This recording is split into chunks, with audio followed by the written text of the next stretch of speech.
Howdy folks, Moose here. Want to have a little fireside chat. On the table of discussion today, the new Nikon DF. Now this is just an amazing little camera body that might or might not be perfect addition to your camera bag. I don't want to really go over so much as the stats and all the specs of the camera, but more the essence of the camera and why you might embrace it like I have.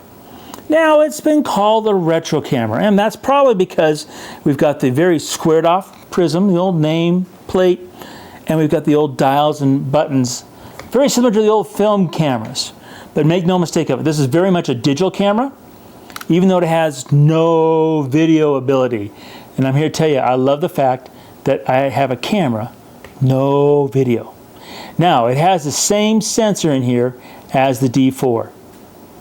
Now, that's very important. I love that sensor. It does a great job. It's made me lots and lots of money. But the sensor might be the same. The software that's driving it, it's better. It's doing a better job processing the information. How do we know that? All you have to do is look at the noise test. This does a much better job with noise. I'm going to explain how that's actually changed my photography, had it evolve a little bit, which I didn't expect. Now, some of the ergonomics about the camera, the way it works. Let's just talk about that briefly. Okay, we have the command dial, which you're used to, but the sub-command dial, it's gone. It's no longer there. This right here, that is your sub-command dial. It rotates back and forth. Now you can still program it through the custom settings, and what I've done is on the D4 I go 1.4 to 22, back to 1.4, 22. So I've changed the rotation here, so it's 1.4, 22. So that's the same from camera to camera. It makes it quick and easy for me to grab camera to camera. Now the shutter release, okay, the on-off is this little lever, or ring, I should say, around the shutter release. It takes the plunger type of shutter release, which is okay. If you want to do electronically, bottom hatch over here, you can put in here the small little connectors that go to the MC DC2 cord, okay? So you can fire this off electronically, no problem. You still have this, what I think is an important ridge right here. You can rest your finger, so you can roll your finger to activate the camera and then fire it. Okay. When it comes to your fire control, your settings, you have signal, continuous high and low, like always. And you have the silent mode, which I'm not going to try to fool you, isn't really silent, but does make it quieter. Now, your exposure controls over here, your manual, aperture, shutter priority, that's all this. You pick up this lever, rotate it, which is still kind of like, you could say retro, but it's all metal. It ain't going nowhere.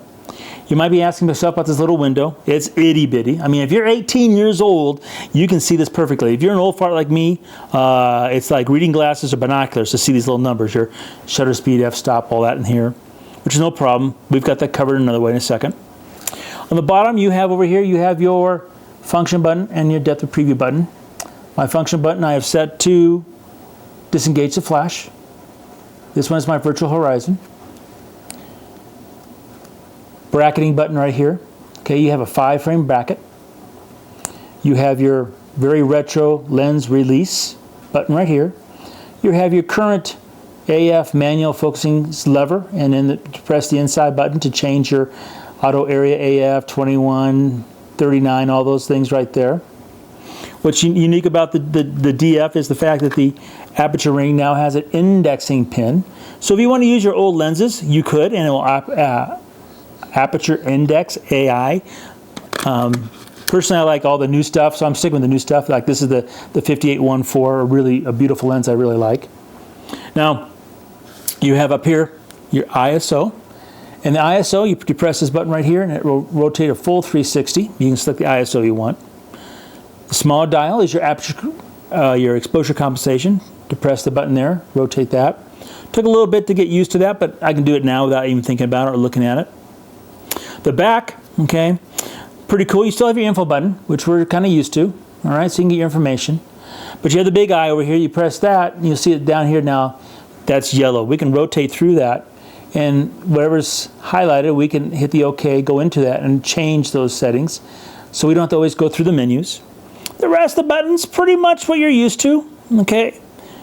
Multifunction, AF on, AF EL, your monitor, trash button, but they're all kind of recessed. They're not like sticking out, okay? Easy to hit with the glove, I think.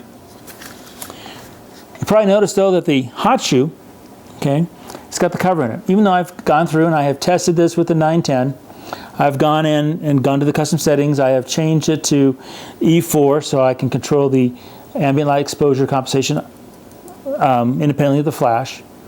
But it's kind of getting down to the essence of what the camera is, and that's what I really want to talk about. So I've had it for a number of weeks now, and during that time I've shot a number of projects with it. Here's what I found. First and foremost is the camera itself. Here's my hand. It's smaller than the palm of my hand. It's a small little camera. It's very lightweight. So right off the bat, it's easy and real simple and just begs for you to pick it up and go shoot. That's a great thing in a camera body. It just says, shoot me, shoot me, shoot me. And I want to so much. I love it.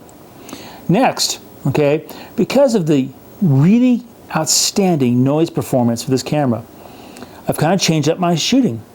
You could call it more sniper mode. I can get more stealth mode. Gone to a number of events now where it's low light, dramatic event lighting, and I wanted to go and no one to really see that I was taking pictures. So with the 5814, I cranked up the ISO from 1600 to 3200, and I put the firing advance to the quieter mode and went and shot. And nobody gave me a second thought. Now if I had the D4, a much bigger camera body, taller, bigger, heavier, okay, a little bit more noise to it. That camera just screams, look at me. This camera, no one wants to look at. I'm not saying it's not beautiful, they're just ignoring it. They like kind of give it no real credibility. And that's okay, because I know the image quality is amazing, but they're just ignoring me. And there are some times when that's really important. Okay, so the small size, the ISO, the great performance, the noise, everything else is working great for that, and I'm really enjoying that. And there's other times where because of that size, I can't get the D4. One case, working on it in a cockpit, the D4, I would not have been able to get it in the place where I wanted. I needed to go down an extra ½ inch. That ½ inch to get the shot I wanted. Well, that ½ inch ain't here. The D4 still's down there, as you know. So this let me get that camera into that space. But probably the one thing I love about this camera more is it just begs to be picked up and shot. It just is saying, shoot, shoot, shoot. And I just love that. And I think that's really the important part of this camera body. It's got all the technical stuff we need to make great images. The sensor, the metering, the autofocus, those essential qualities. It has this great feel to it in small size that makes you just want to go out and shoot with it. That combo, I think, is not retro. I think that's very proactive. I think that's very futuristic, because we're moving our cameras to the point where, okay, the technology is solid. Now we just got to build in the passion. And I think that's what the DF does. So I just want to take a moment and share that with you. I think this camera, okay, is more than worth its weight in gold. I think it is a passion machine that's just going to sit there and do nothing but help you take better photographs.